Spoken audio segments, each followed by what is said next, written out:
Envoyé par le fond, le Moskva ne domine plus les eaux de la mer Noire. Un coup dur pour la flotte russe. C'est l'analyse que tire le Pentagone de la perte de ce navire amiral.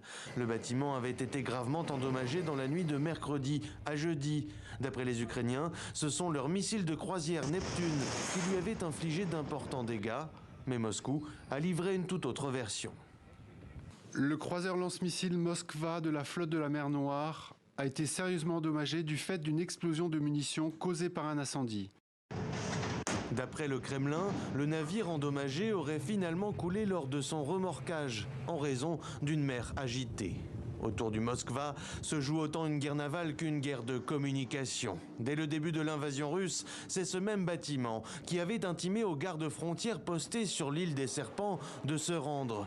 C'est aussi ce jour-là que s'écrivait l'un des premiers mythes de la résistance ukrainienne, quand l'un des soldats avait défié le vaisseau amiral. Les services postaux en ont fait des timbres à la gloire de cet épisode, salué dès leur sortie par le président Zelensky.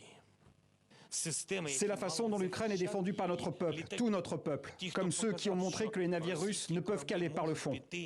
Si la perte du Moskva est importante pour la Russie, il s'agit aussi d'une perte symbolique pour ce navire qui datait de l'ère soviétique.